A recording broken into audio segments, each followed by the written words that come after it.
ఇక టీడీపీ జనసేన రెండైతే ఒక జట్టు కట్టాయి. ఇక బీజేపీ కూడా అనుకోవచ్చు మనం.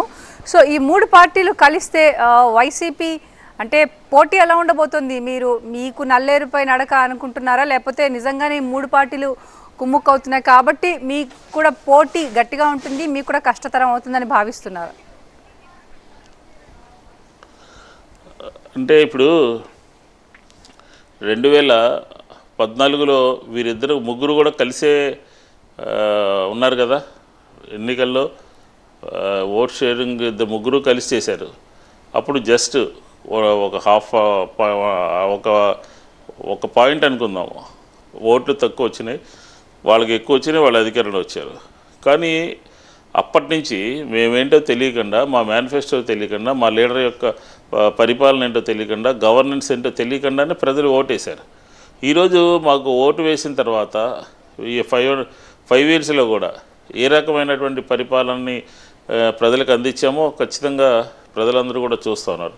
కాబట్టి మేమేమనుకుంటున్నామంటే వీళ్ళు కలయిక, వాళ్ళు చెప్పేటటువంటి మాటలు కానీ, లేకపోతే మా ఎజెండా కానీ, మా మేనిఫెస్టో కానీ, ఉదాహరణకి మనం ఇప్పుడు చూడండి 2019లో మా మేనిఫెస్టోలో నవరత్నాలు అని పెట్టి తూచా తప్పకుండా అమలు చేశాము.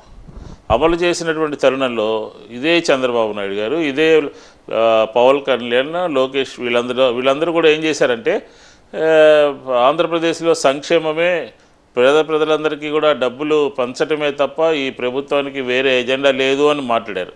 లేదా ఆంధ్రప్రదేశ్ అప్పుల పాలైపోతుందని అన్నారు, ఆంధ్రప్రదేశ్ శ్రీలంక అయిపోతుందని అన్నారు. ఇది వీళ్ళు ఎల్లో మీడియా అందరూ కూడా కలిసి. కానీ ఇప్పుడు ఎవరి దారిలోకి వచ్చారు?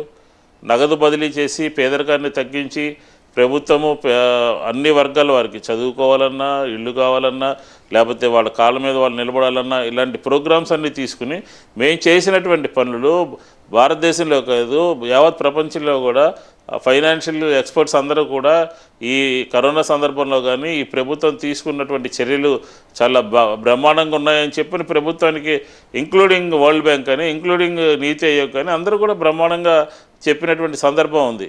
ఇలాంటి సందర్భంలో ఈరోజు వీళ్ళిద్దరు కూడా ఏం చెప్తున్నారు? మేము జగన్ గారి కన్నా ఎక్కువ ఇస్తాము, మీరు మాకు ఓటు వేయాలి అంటున్నారు. ఉదాహరణకి అమ్మఒడి అని ఉంది, మేము అమ్మఒడి ఇంట్లో ఎంతమంది ఉంటే అంతమందికి ఇచ్చేస్తాము.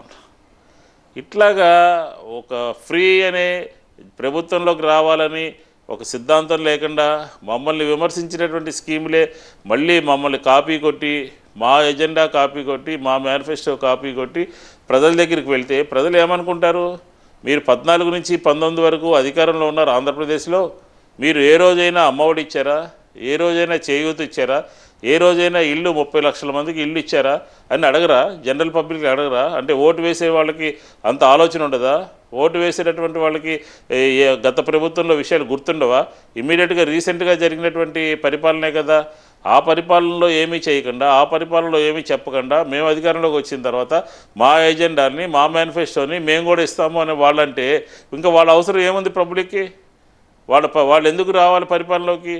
అంటే రాజకీయంగా ముఖ్యమంత్రి కోసమో ప్రభుత్వం కోసమో అధికారంలో రావడం కోసమే ఈ కలయికలు తప్ప, మీరు పరిపాలన చేయాలనుకుంటే, మీరు ప్రజలకి మేలు చేయాలనుకుంటే, పేదరికాన్ని పోగొట్టాలనుకుంటే, మీరు మీ అధికారంలో ఉన్నటువంటి రోజుల్లో, వీరిద్దరూ కలిసి ఉన్నటువంటి రోజుల్లో మీరు ఎందుకు చేయలేకపోయారు?